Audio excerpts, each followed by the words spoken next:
All right, I got the great Susan Bratton back on the show today. She is the known as the intimacy expert to millions. And Susan, I don't even know where to begin. I mean, sex. Last time we talked, man, I remember when we first talked, we were talking about vagina tools, sex tools, and then we had a Valentine's Day special. We were talking about intimacy and some of the erotic things. Today, I think we both agreed it'd be really great to talk about high performance and I think especially for guys, right? Like why mastering intimacy can actually create a competitive edge in their business or even their well-being, something that they wouldn't think of, Yeah. right? I don't think it's just for men. I think it's people. Ah, Yeah, for sure. There's a number of kind of big themes around that. Like, why do superachievers make the best lovers? Is really the point, if you will, that I like to make, and that is that sex is a series of learned skills, and people who are superachievers, they are knowledge. They're oriented toward growing their knowledge base. They're the people who used to look things up in the dictionary, and now they ask perplexity. There are people who are always on the cutting edge of the learning curve. There are people that are growth mindset. There are people that hold themselves to a higher level. They expect themselves to be high performers. They are achievement oriented. They like to win. They are competitive. They like to have a really good life, and they're willing to do the work to have it. They tend to be very resourceful, and they want every aspect of their life to be good. They think about their life in, health, wealth, relationships. They're focused on them all. They're taking care of their body, their mind, their pocketbook. but in And that note, yeah, Susan, yeah, don't you think, because I have seen this in high performers and I can be guilty of this too, you just said the order: health, yeah, wealth, yeah, relationships. And yeah, I fell victim to that too, where relationships I prioritized at the bottom, but yeah. I prioritized wealth, health, and then relationships. That was what I was thinking, is that maybe they don't make the best lovers, but you're saying no, they do, because the one caveat though is that I'm super growth mindset oriented and I do want to be the best and no matter what I do. So Yeah. that is that competitive edge that keeps me going. So I will say that. But have you noticed that? I was curious with high performers in the sense that maybe they neglect that because sex and maybe they don't think of it as a metric, whereas like money, it's an actual metric. You can see, you watch your bank account grow. But Hmm. sometimes you don't get that in your relationship. I mean, but then again, maybe you do. I don't know. The only thing that you have to watch out for with superachievers is workaholism. And they will, and they'll work and not work out. They'll sit on their ass in their chair. And, everything becomes a focus on the achievement of money. And so they forget to have pleasure and health and time off and all of those kinds of things. But even super achievers, they'll like carve out time to go on a vacation and have hot vacation sex if that's what's going on for them. Yeah. So yeah, they generally do. There are people who aren't super achievers who also focus on their sexuality, who also understand that there are a series of learned skills. And so it's not like it's mutually exclusive. There are other people besides super achievers, but generally in that category, I think it's the growth mindset and willing to learn new skills, begin as beginner, those kinds of things that you're taught when you are a super achiever that make you want to be good at everything. Hmm. It's almost like a lifestyle in some ways, where you just want to operate every aspect of your life at the highest possible level you can. And those people also tend to work out a lot. And when you work out, you have the energy to have hot sex. It was interesting. Last week I was in Vegas and I spoke at Shalene Johnson's show. It's called Camp Be More. And it was a show for perimenopausal, menopausal women. And when she invited me, I was like, okay, well, I hope for the best on this one, because perimenopausal and menopausal women are a notoriously crabby category of humanity, right? I mean, they're just like, what the heck is this malarkey? You know, they just do not like the whole situation they have found themselves in. But it was so interesting because Shalene herself is she's a fitness celebrity more than anything. Like she's way more than that, but you know, that's what she's known for. Yeah. That's what she's known for, is fitness celebrity. And so the women in the audience who are her followers were women who worked out. Most of them, they looked great. And I have done over 100 speaking appearances from the stage. I've spoken to audiences of thousands of people. I've spoken to audiences of tens of people. You know, I've just really done a lot of public speaking. I love the audience experience.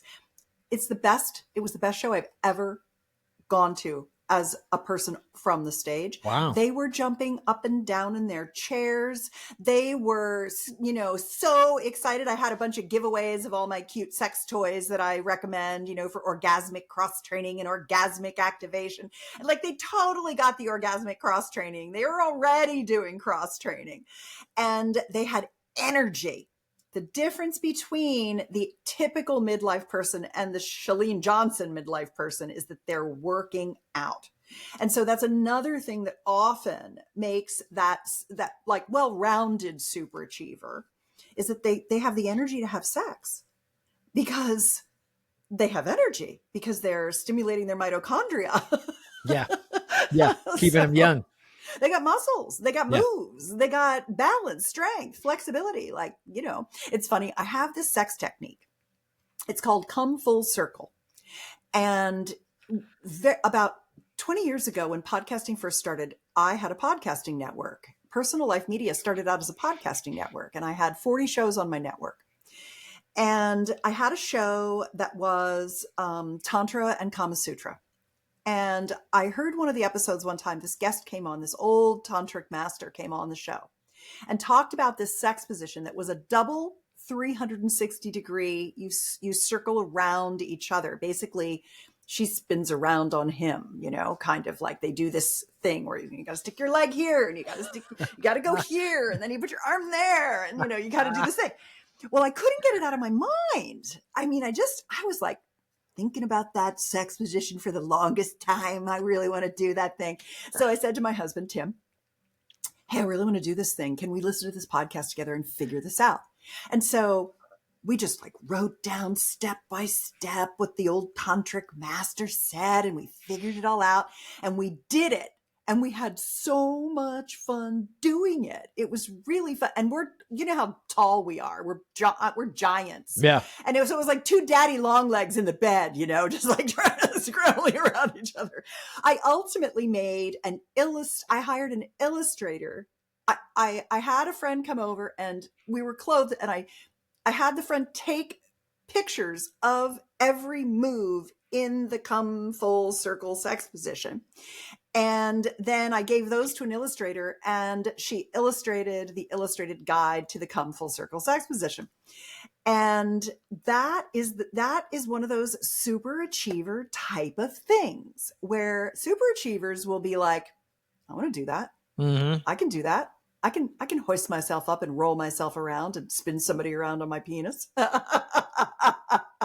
And so it's just those kinds of things where super achievers, they will learn skills. They will read a book. They will follow directions. And that's how you learn good sex. Because for sure, the people who think that sex is just making babies, or I should already know how to do it, or what I see in porn is what it is, or what have you, those are the people with the shitty sex lives.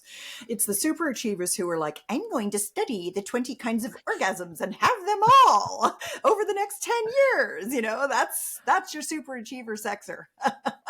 So I will drop a link. It's Come Full Circle. I couldn't get COME, so I had to do CUMFULLCIRCLE. You can download the free 360 degree double helix sex position and try it out yourself if you're a super achiever. I know Joel's going to be like, yeah, I'm doing that. Well, you know, just it's funny you say it, because I just recently reread the multi-orgasmic man. Oh yeah. Uh-huh. Yeah, and I was just going through it, and it was funny because there were a lot of the things that we had talked about on our first episode. You actually had a little bit nuances and differences. I go, oh yeah, Yeah, yeah. that was a great reminder. Uh-huh. And I remember even my wife was like, "Oh, what have you been doing lately?" I'm like, "Oh, no, nothing, just been reading." So to your point, yeah, like you said, it's there's so much. It's not, if you just see what you see in movies or porn or whatever, it's you're not learning. You're not learning you're not learning about reality. However, I have another question for you. Is come Yeah. full circle? Is it worth it? I mean, Yeah. sure. There's one thing to say, yeah, I did it. Sure, that's fine. But did you actually feel like, oh, this was actually this was worth it? We had a blast. It's like a couples project. You know, I love to create what I call erotic play dates, because if you want to have a hot sex life, you've got to keep learning the rest of your life. You got to keep incrementing your skills and your knowledge. And there are different categories you can learn. There's like orgasm skills, there's pleasuring skills, there's understanding your partner's genital structures and how they like to be played with. There's dirty talk, sensual talk, pillow talk, words of encouragement, adoration, respect, moaning. Those are great skills to learn. There's how to know what you want and ask for it, how to have your partner love being asked for what, for you asking what you want. There's oral pleasuring. There's intercourse or mutually orgasmic intercourse techniques, which I think is some of my finest work, in all honesty, is teaching people how to have mutually satisfying orgasmic intercourse. There are sex positions, locations. There are leveraging pleasure tools. There are leveraging things like entheogens, cannabis, libido botanicals, PT 141, all kinds of Yeah. different physical embodied experiences layered into pleasure. Um, what are some other I think those are like a lot of the kind of big categories. And so it was funny. I was at a party on Saturday night, and a woman said to me, I was with my husband for 20 years and the sex was never that great. And we're divorced now. And I don't know where to begin. Mm. What should I do? What should I be learning? And I said, well, go to my sex life bucket list. It's at sexlifebucketlist.com for your listeners. And there are 48 erotic playdate ideas on there. And you get this printout, and it has A, B, or C. So you can mark each of the 48 ideas. And then I did a video, which is like this 40-minute video. It's kind of sexy and fun for couples or singles, where I walk you through the 48 erotic playdates and I tell you what they are and what they're like and kind of explain them to you. And then you mark them an A, a B, or a C. A is, oh, this is definitely going on my sex life bucket list. I really want to find my G spot, or, find my P spot, or whatever. And then B's are, well, it's not for me, but if you want to do it, I would totally do this with you. And C's are, it's not for me right now, wouldn't be on my list. And that way you kind of, if you have a partner, you can merge your A list, and then you've got new things you want to try. So I always have new things that I want to try. And that's one of the things I love about my husband. I'm like, yeah, I've got this new, like the thing we just tried the other day was really fun. It's this sex toy that has two parts to it. One is a little vibrator that kind of goes on the mons of the woman, like on her pubic bone above the clitoral hood.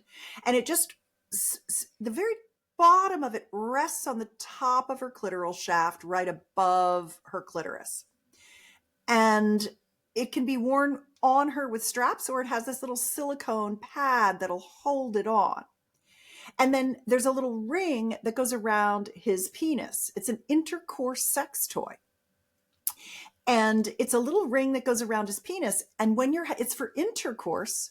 And when you're making love, as his penis is going inside her, the closer the base of the shaft where the little ring is, the closer that gets to the little vibrator on her clitoris, the more it speeds up and gets stronger.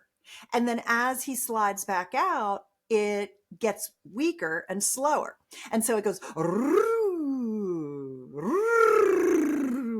Okay, that sounds amazing. What's the name of this one, Susan? Like What did you think, by the the, way? huh? What did you think, by the way? I loved it. It was Yeah, it sounds so amazing. fun. I got to tell you really quick. I want Yeah, to hear more about this, but yeah. the one of the tools that you recommend, I went out and got right away. What was it? Amazing tool. I should go grab it, but it's really basic. It fits around the penis shaft, Yeah, and as it stimulates the clitoral the top of the clitoris yeah, as you're penetrating. It's just a yeah. simple vibration Was it the tool. Nose from Fun Yes, Factory? yes. Yeah, that was so good. The one that I'm recommending currently in that along those lines is called the Atom Plus, because they don't make the Nose anymore. Oh, they don't make it. So hang on to that thing because that thing was liquid gold. Yeah. Why But wouldn't yeah, they make it? It's got to be like one of their best sellers, I would they imagine. were acquired by Satisfyer, and so Satisfyer's reworking everything, and they haven't relaunched it all yet. They'll relaunch it and do really well. Okay, so what's the new one called? It's called Lux Us, Luxus, by Kiiroo, Kiiroo. It's a Dutch company. Okay. And it's really, really cute. By the way, It's called the Atom or like ADAM or Atom. ATOM. Okay. Anything that I talk about on the show, you can find at drivedesire.com. So you don't have to write all this stuff down or Perfect. remember anything. You can just go to, and you'll stick that in your notes. Yeah. Drivedesire.com has all of my latest and greatest favorite things because they change because sex tech constantly evolves. The other thing I like about this little Luxus is that it can be a panty vibrator too. So like you can wear it and go out to dinner and you have the control on the app on your phone and you can give your wife orgasms while you're at dinner. And that's just naughty, dirty fun, Yeah. like it's just ridiculous, but I love it. It's so cute. So there's lots of different things you can actually do with that product. We've barely scratched the surface of that thing, but that's the great thing about my husband. I'm always like, there's going to a vacuum glide is showing up and it's going to actually have suction on your penis and give you an ejaculation. Will you do that for me so I can watch? And he's like, yeah, that sounds good. That's great. Tim is such a great sport. So, by the way, the Atom Plus, that's what you're talking about. Yeah. The one that's your new favorite. Okay. Really cool. And That's super affordable. Anybody that's looking at it's $100. So there you go. The thing I like about that better than the one that you did buy is that it has a vibrating ring on the top for her clitoral structure, and it has a vibrating ring on the bottom for your perineal area. Oh, wow. And so you're getting a little prostate stimulation kind of pleasure, not internally, it's just resting there under your balls. Yeah. But that's very nice, especially for guys who don't have any problem lasting. If they can pretty much last as long as they want, if they're starting to work on if they're working on ejaculatory choice, if they're working on stamina, if they're working to become multi-orgasmic men, which if you're reading a Montauk Chia book, you are thinking about that. Yep. Well, John Gray I had on, of course, and this guy is in his 60s, 70s, John, and he's telling me how he can go for like 20 hours. I'm like, this guy's amazing. I got to at least get to John Gray's. I got to at least work my way up. I mean, granted, the guy was a monk for many years, but still, I mean, I want to get a little bit. I want to last a little bit longer. Yeah, John lives here in my town. Yeah, he does. Pie. Yeah. Here's a good technique for guys who want to learn how to last longer and give their women orgasms from intercourse. It's called thrust in time. And it's basically an ancient Taoist intercourse technique that I kind of updated for the 21st century man. And because our human operating system's been pretty set for the millennia, we're having sex the way we've had sex for 50,000 years. We've got some kinkier stuff we do now, and we've got more devices we use, but our operating system has a pretty straightforward pathway. And very caveman-like, right? That hasn't changed. It's pretty. Yeah. But it's interesting because this is intercourse that you use on a 10 count, and it helps men last longer, and it helps women have orgasms from penetration, which are kind of like two of the big issues that people have in their sex life. Lots of guys want to last longer. Lots of women want to become more orgasmic from intercourse. And what's interesting is you do a 10 count of deep and shallow thrusts. And this is at thrustintime.com. You can download the PDF. But basically, the way that it works is you start with shallow, slow strokes, 9 shallow, slow strokes, and 1 long, deep stroke. And then you do 8 shallow strokes and 2 long, deep strokes. And you just keep going that way. And by the time you get to like 5 and 5, she's probably having orgasms. It's the toggling of the nervous system between the sympathetic and parasympathetic. It's the peaking of delivering those deep strokes and then not giving them to her, and then giving them to her, and then not giving them to her, that really helps her like reach for sensation and really go after the sensation and want it and accept it and ride it and enjoy it. And it helps guys because they're not getting as much friction on their penis because they're not going deep all the time. So they're getting a little less, they're getting a break. And also the counting helps them in the early stages of learning the technique because they've got to pay a little attention to it. Generally, I want men to be fully present when they're making love and not to be doing counting or thinking about things, baseball scores or whatever. But in this case, when you practice it over time, you become unconsciously competent at it. So you start out consciously incompetent, and then you become unconsciously competent with it. And you just kind of naturally begin to remember to do a variation of strokes like that. There's so many great stroke techniques that can be used in intercourse, orgasmic intercourse. It's just, there's like a million wonderful things you can do that are so much more than kind of what you see out there. So thrust in time's a really nice one if you want to become a multi-orgasmic man, because you're beginning to work with ejaculatory choice, extending your stamina, feeling the pleasure go up inside you rather than out of you too quickly, and those kinds of things. Yeah, that favorite thing that one of the favorite things I learned from you. So yeah, love that. I thought that was brilliant. And I already told you about it on our first episode, but I mean, oh my God, that's so funny. I forgot I did. Oh, well, it's been a long time. It's been a long time, but it's a great reminder. And that's why we do these, because, but again, you can do those things for a little bit and you have fun, and then you start looking at shiny objects. But I'll tell you, that one is gold. Like that one should be like the one. I mean, at least for me, there's like you said, always have fun, but that one, go back to that one all day. Yeah, that one's beautiful. Good. It's like a good reminder. Yeah, exactly. Well, I think it would be fun to do with the Karoo, with the Luxus, because you're doing the shallow strokes and then you're doing the long, deep strokes. And to have that vibrator like doing that with you on her clitoris, come on, that's got to be good. Come on, baby. Come on. Come on, baby. Wait, that's the Atom Plus though. Is that someone you're talking about, or is the Karoo different?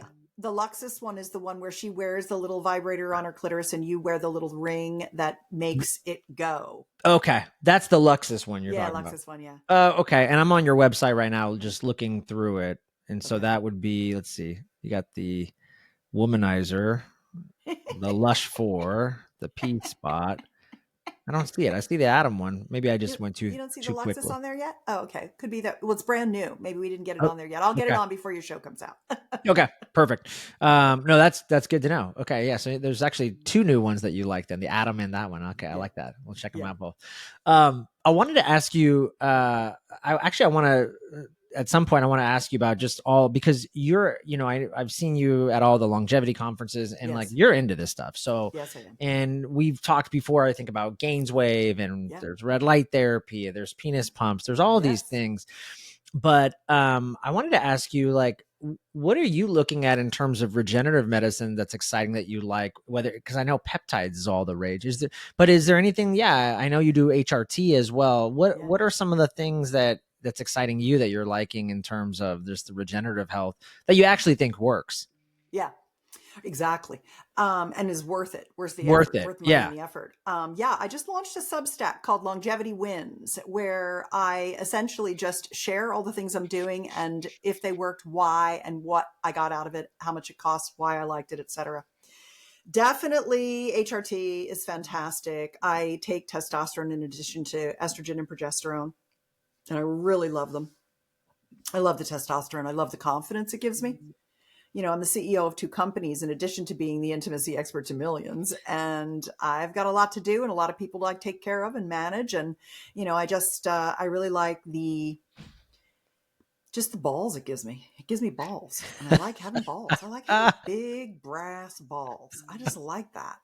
So that's pleasurable. And then I make my own yogurt out of a bacteria called Lactobacillus reuteri, which is the bacteria that your gut needs to make oxytocin. Mm. And most people have had, a couple rounds of antibiotics here and there, and it's killed off their reuteri, and they don't make much oxytocin. So all the skin to skin contact in the world can't make up for being a low oxytocin producer. And once you reestablish those colonies in your gut, you start making a lot more oxytocin. And oxytocin is a master hormone. It regulates a lot of your other hormones. It's not just bonding to your baby or bonding to your partner. It actually also helps you feel the feeling of awe. It helps you with a lot of pro-social emotions. And frankly, one of the things it does is it makes you like people better. You're less annoyed with other people. And boy, do we need a lot of that these days in our country. Yeah. We're all annoyed with each other. We're annoyed with each other right now. We're just like at loggerheads in our country right now. And so oxytocin is a very, very, very big part of what I love to do. And I like to make a morning smoothie with my proteins and my antioxidants and my collagen and, all the things I do. And so I make it with my own yogurt. I just make it at home, and I make it with that bacteria, and I culture it, and it's great. And I make my own nut milk too, because having a nut milk maker is the easiest thing in the world. And you don't have to fill your trash can up with plastic, and you don't have to drink out of plastic, and you don't have to buy plastic, and you don't have to drink the stuff with the thickeners in it. So I really like that. And I think What those do are you do things for that your are nut milk? We just use a Vitamix, but do you have an actual I use milker? that almond cow milk maker, and I like to make milk out of cashews with a little bit of coconut and some macadamia nuts, because that Yeah. macadamia nuts have some really good fatty acids in them that you can't get in a lot of places. Yeah. So, which help with hormone production. Yeah, so I like that, and Susan, yeah, I'm curious because you mentioned oxytocin, yeah, and what are your thoughts just on, I see some people in the longevity space doing oxytocin like nasal sprays where they yeah. just shoot up and get some oxytocin, and we know that's like that close hormone where you feel Yeah. connected with everybody like you said and in flow, but what are your thoughts on those? Yeah. Intranasal oxytocin is very nice. And you can also do intravaginal or interrectal oxytocin. Oh wow. It's mucous membranes. It just absorbs it. It's, kind of like sublingual, same thing. But why would you take exogenous if you could create endogenous? If you can make it yourself, why buy it?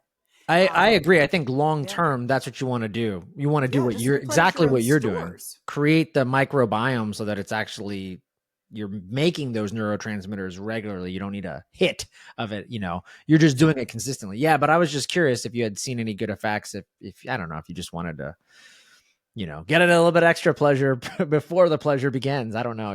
I make so much oxytocin now that I've just Can eaten you this measure it? yogurt. I mean, I probably could. Yeah, yeah, you can. You can take a test for I it on think the there's a body test, because I right? can Yeah, feel it. Yeah, there is, but yeah, I can feel it, yeah. You're always which in is flow. nice. Yeah. Yeah, yeah. So that's good. And then I've been doing a lot of stem cell therapy. I had long haul COVID pretty badly.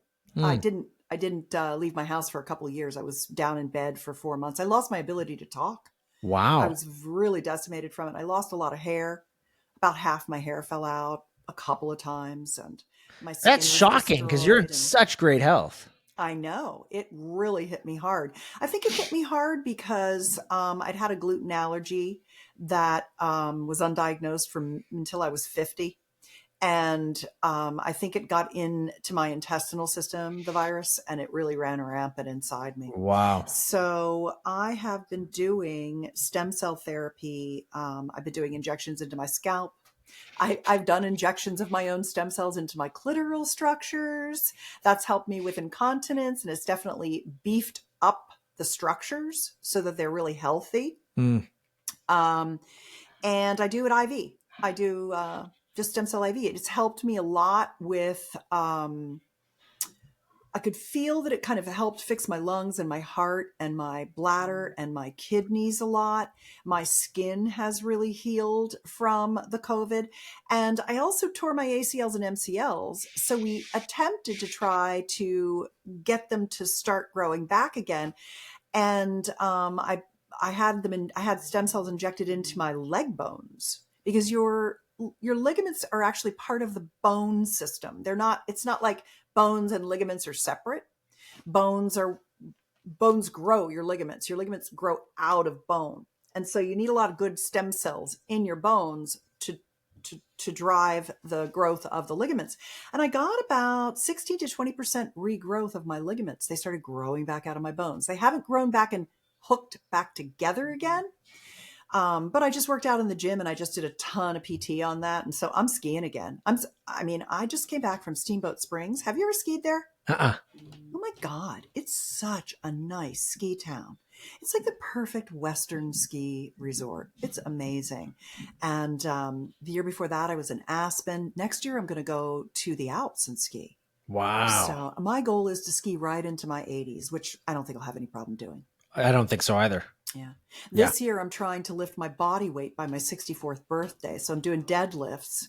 I weigh about 160 pounds and I've hit 145 for like five assisted lifts, like up on a box, not all the way from the ground yet, but I can do 125 from the ground with no problem at all. So I'm creeping up on it. So strength training is a big part of what I do. I do a lot of high intensity interval training. I have Katsu bands. Do you know about those? Yeah. I Yeah. freaking love those Katsu bands. Yeah.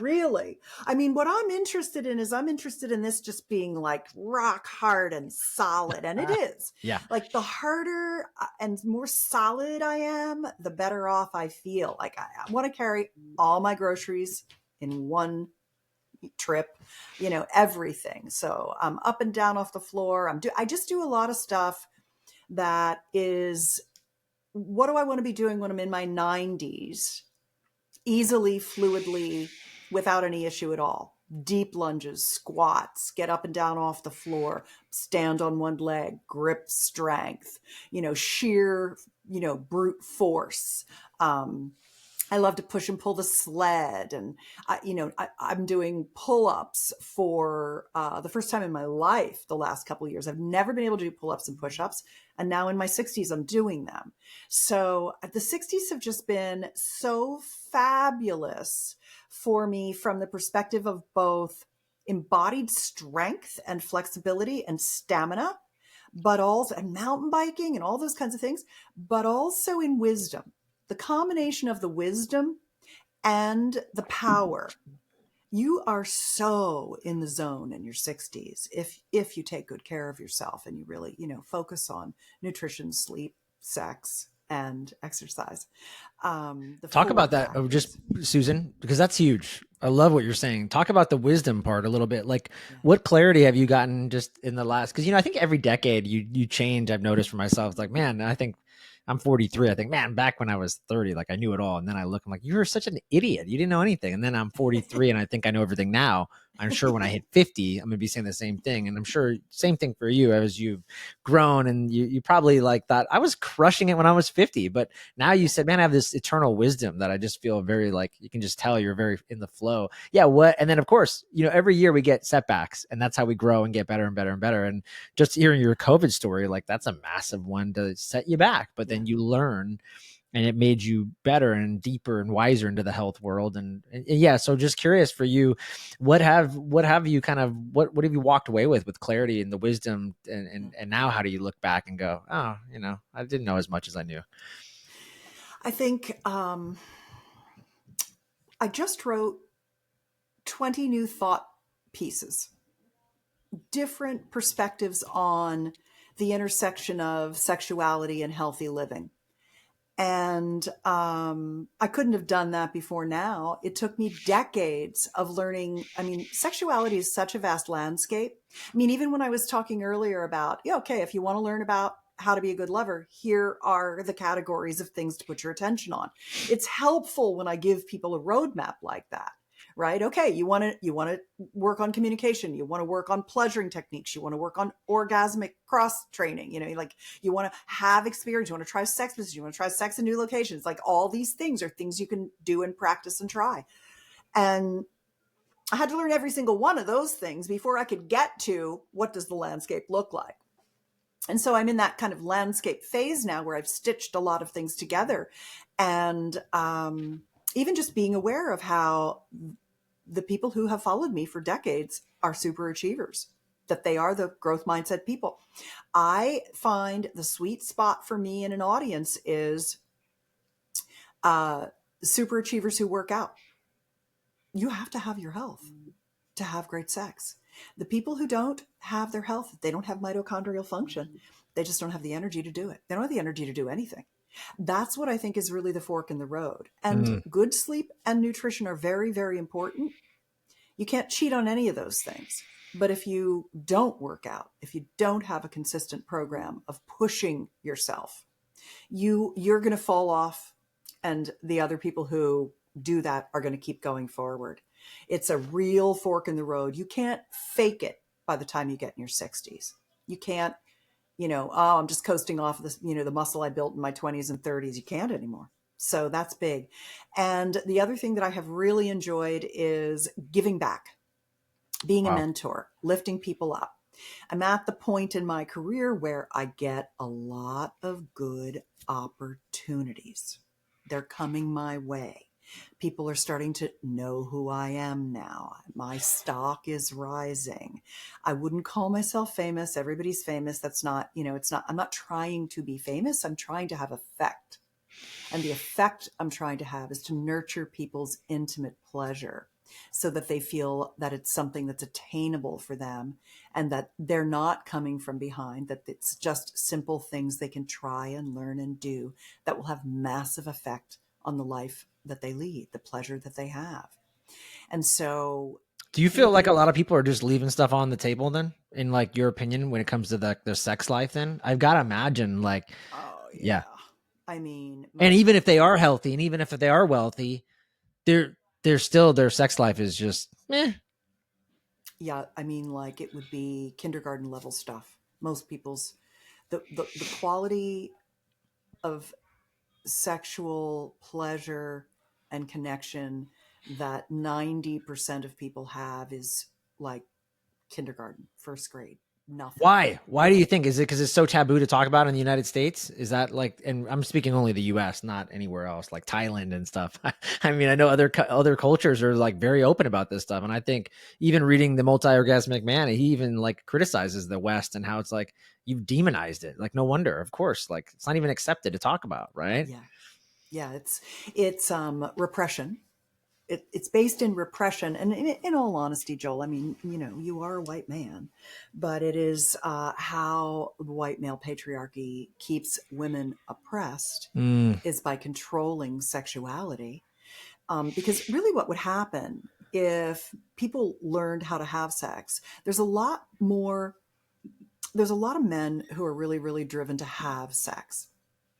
And they want to have a lot of sex, and there are a lot of women, because of the repression, who've given up on their sexuality and they don't really want to have sex. And so men want to go out and have sex with sex workers to have those sexual experiences. And so sex work has to be vilified, because if it weren't, women would ultimately end up with financial parity because men would pay them to have sex.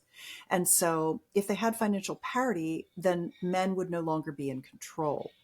And so the way to keep control is to control sex and every aspect of sex, so that your woman is supposed to give you sex, but she's not allowed to give sex to anyone else. And so the whole repression system keeps male power in control. it, I Yeah. didn't make the rules up. Like, I'm just telling you how it works. People Yeah. don't Yeah. really Yeah. think about that, but Yeah. that is it. If women were allowed to have sex for money without fear of repercussions, there'd be a lot more happy men, but there'd also be a lot more money in the world of women. And then they would be able to get more education and do other things and live their life without needing men. And men want women to come home and feed them and fuck them. And so they don't want that. Okay. This is awesome. What's the paradigm shift then that men in moving forward, like what's the shift that we need to make? And then what's the shift that women need to make so that we can have this beautiful union? Yeah. What do you Well, I would think? say Like what? probably the first thing would be to not make sex work illegal so that men could get sex and have positive sexual experiences. And then they would probably also be more interesting to partners. So I think it would help men be better partners overall, and they would feel less inclined to try to own women, and they would be more likely to also allow women to have more sovereignty, more sexual sovereignty and more bodily sovereignty. I think all of those things would be better. And I think the best thing that we could do is we could teach people about anatomy, pleasure, heart connection, presence, supporting each other in joy and the sexual journey, growth mindset and learning things together, consent, all of the things that are pro-social and pleasurable, and that you would be celebrated for enjoying sexuality instead of shamed for it, or told you're a slut or things like that. So those kinds of things could all go away too.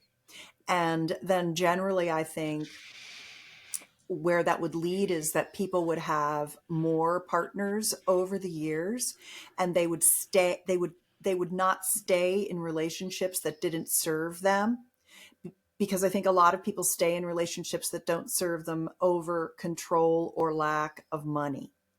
And so if it was easier to get money, people could have more control over the rest of their lives as well, and more people would be with different partners and have better experiences. But I'm sure that in saying all of those things, I am really pissing a lot of your listeners off. They don't like hearing any of those things. It goes against everything that they've been taught and the world that they live in. Those are the people who will call me a slut. They'll call me a Jezebel because Mm, it goes against religious doctrines. They'll call me a whore. That's what happens if I say things like that. I usually don't like to say things like that yeah. because I don't like to draw fire. I didn't make the rules up. I'm just telling you what I think it would be like and how it is and what I see. But it really goes against the cultural communities that are out in the world right now. Yeah, it's so interesting what you're saying too, because when you go back in history, and I remember reading Dan Brown's book, The Da Vinci Code, and then there Yeah. was there was books talking, because he talks a lot about the pagan type of architecture in the book, and then that got me reading all these books about paganism, and like, because then I was just curious. I'm like, what he's saying true? And then I started learning about, wait, a lot of religion prior to like Christianity, it was all paganism, and they were Yeah. doing crazy orgies and all kinds of stuff. Yeah. And it They was just like, co opted it. it was Yeah. very normal. And then Christianity came around and like kind of just shut it Put a down lid and on like it. put a lid on it. Right. So it's Mm-hmm. really interesting what you're talking about. And then also, I think just all the stuff that's starting to come arise and about now with sex trafficking and Jeffrey Epstein and all, Right. and we're starting to understand, wait, all these powerful people, they Mm-hmm. do this behind closed doors. Yeah. So again, like what you're saying is, oh, we don't talk about it. We don't talk about it, but we just secretly allow it, but we don't want to talk about that. And Why so, do all the pedophiles come out of the churches? yeah. They do. I mean, I follow this social media feed that just posts who got arrested for sex trafficking, pedophilia, um, uh, sexual assault, molestation, all of these things. It's youth counselors, camp counselors, all of the people in the men in the churches, and a lot of policemen and other types of badge wearing people who get into these jobs. A lot of principals of schools and gym teachers, and it's 98% men in positions of authority in Christian paradigms or in some kind of police force management. Yeah. That's where they all are. Yeah. It's crazy. It's so wild, but it's that repression, like you're saying. And It's if like you repression. just liberated it, now you take the doors off of that, and now people can be people. But again, going back to even to what Eastern philosophy, right? It's like I don't live in those cultures, and I actually haven't even visited. Have you visited like the Thailands and stuff where you can say, yeah, like they're just so much more, I feel like, embodied and connected spiritually, sexually, and it's just different. It's just different. And I think even when I was reading The Multi-Orgasmic Man, something that I took away that I thought was really interesting that made me even think about, I think, sex differently was he talks about like this beautiful union. And I almost walked away with the book just thinking like, what if people, again, we were talking about at the beginning, we started talking about health, wealth, relationships. Yeah. And I was like, well, what if people actually put relationships first? And what if like actually having an amazing sex life was the gateway to then getting health, wealth, and all these other things? And that kind of, I mean, have you thought about that too? Well, it's weird because I really think we're in this massive, like, we're at this crux where AI is coming in and all the jobs are going away. And I think we're going to be so destabilized over the next 50 years that I don't think that I can project anything from the past that the future is going to be like. I think this is going to be We should do a cataclysmic podcast, Susan, on behavior. AI and sex life and how to manage your sex life with the future of AI. Because I think people are going to be so bored with each other. Well, you know what I fear is that the some people, the optimists say, well, hey, with all this time on our hand, we can actually now be present and connect. I would like to believe that too, but I don't think that's going to happen. I think people are going to be checked out. I'm already seeing them making like sex robot women, and people are going to stay on the screens. Yeah. They're going to stay on the screens, and instead of connecting like we should, they're going to disconnect because it's just easier to go fuck a robot Yeah. than it is to actually connect with Susan Bratton and like connect, right? I don't know. Well, What do you? That's what I worry yeah, about too. I led a panel at the XBiz Expo in LA earlier this year on sex tech. Ran the sex tech panel. And we talked quite a bit about the massively addictive technology that's coming down the pike right now. What's going on right now is haptics, and teledildonics, basically. Haptics are like I could have a device with me and you could have a controller or a device with you, and we could be in separate locations connected through the internet and Bluetooth, and what you do there I feel here. And the way that's manifesting right now is, and it's interesting, it's mostly in Colombia, in Medellin. It's the center of the world of this right now. And that is that cam girls are doing things that men can put a device on their penis, like the handy and the auto blow and things like that, and they're synchronized to the cam girls. So the cam girl can basically go down on a dildo and you feel it on your penis, 1,000 miles away. And what's interesting is that those cam girls only have about 15 years left on that business, and it's considered a very appropriate business in Colombia. It's a good way to make money, better than working as a waitress or a school teacher or what have you. They do really well they work for tips. And they're going to be replaced by AI video that's going to be more interesting to watch than the actual women themselves. And so now what's also happening is that these devices are hooking up to porn, and you can feel what's happening in the movie, in the film, in the porn, in your body. Whoa. And that is, if we think porn was addictive now, if we think we've got some dopamine problems now, wait until that really gets a foothold. And it's here. It's already here. Like Yeah. augmented reality, Yep. haptics, teledildonics, it's all here. And in some ways, I think that is, it's interesting too, because another big thing that I see happening in the marketplace is that women are becoming much more like, about a month ago, I was the featured speaker for the Skirt Club.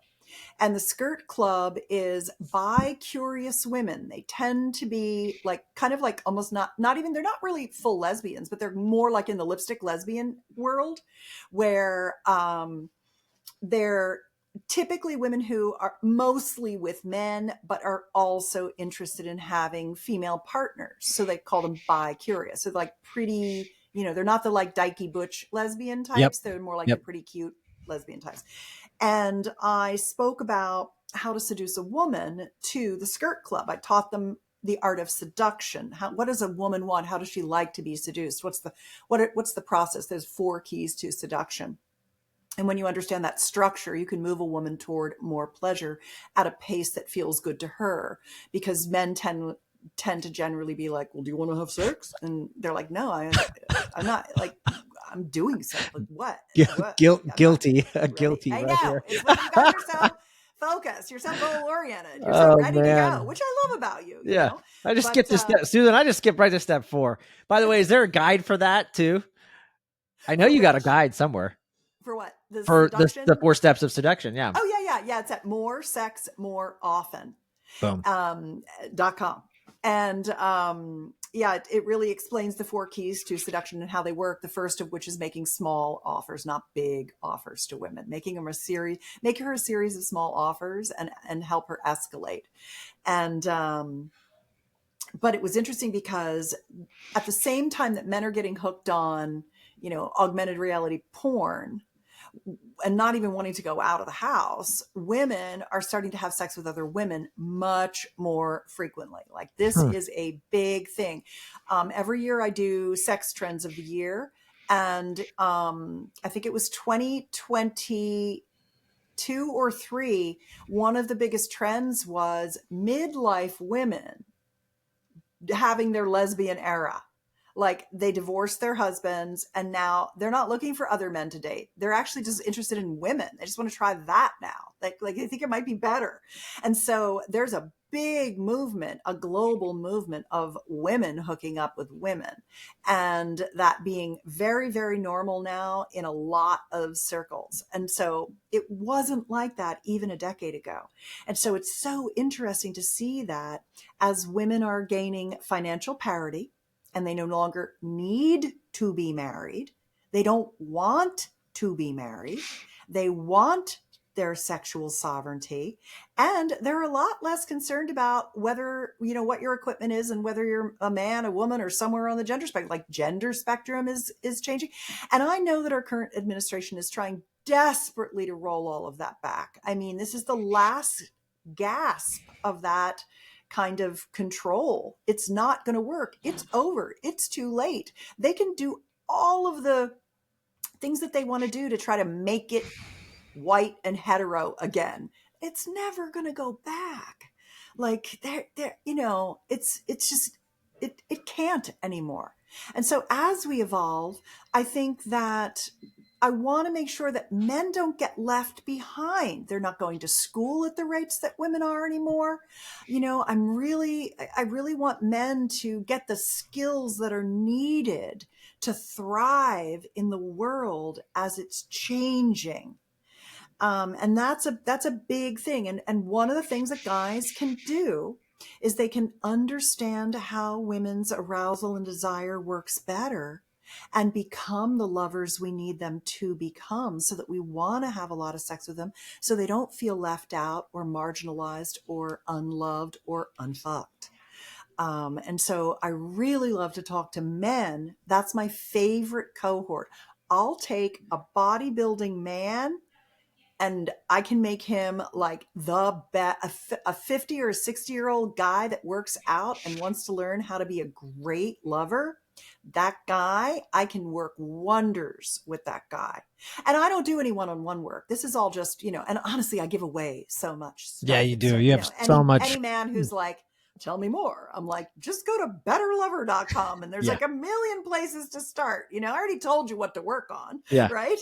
Because I don't want to lose them. I don't want to lose our guys. I don't want to lose them to obesity. I don't want to lose them to depression and anxiety. I don't want to lose them to Sex robots AI, or lost AI. Yeah. The wages, fembots. career issues, fembots. I Yeah. don't want to lose them. We need our men. We need our men to be happy, healthy, and well fucked.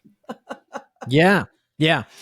Um, that is always good. Man, I'm already looking at the time. I know. This is what happens to us. I'm so I glad know. you had me back. Yeah, me I too. really enjoy. You are very good at a thoughtful discussion and holding space around a wide variety of opinions without getting upset about it. Thank you. I'm always trying to evolve and learn, You are. and that takes being curious and having an open mind, and that's why I love talking. You're such an expert in this space. That's why I asked you, like, what's the paradigm shift? Because I want to be part of that. I don't want to be stuck in the old guard, because I know my own upbringing and how repression and and some of those issues, stuck me. And you become very Puritan, right? And then you're not open. And there was I didn't have some of the issues that you're talking about, but just looking back, very shame and guilt, I would say, around sex, right? Yes. Because that's how I was raised. I was raised in this very puritanical. And so that's why, anyways, I think, as we start to move on with my own boys, like, how am I going to raise them, right? And how that affected my relationship with my wife early on. Not anymore, but those things are there. There's remnants of the past. We were talking a lot about past too, but before we jumped on. So that's why I'm always trying to evolve and get better. This was such a fun conversation in such a different way. I didn't know we were going to go this way. Sometimes I was thinking we are going to get, I thought we were going to get like maybe tactical and do some, which I mean, anybody go back and listen to some of the first 2 episodes we did, much more tactical and practical, if you will, techniques and things like that, which are so good. We talked about a fair number of techniques. We did. We talked about some sex positions. We talked about thrust in time for orgasms. We talked about some new sex toys. We talked about seduction, how to make offers. I actually think we gave a lot of technique, and I think we gave a good level set about why it is so important to focus on becoming a good lover and continuing to get better and better over time. I'm still getting better at being a lover. I'm still improving. I'm still doing new things. That's one of the things that I love about sex. I say that if sex was a brand, its tagline would be sex. There's always something more.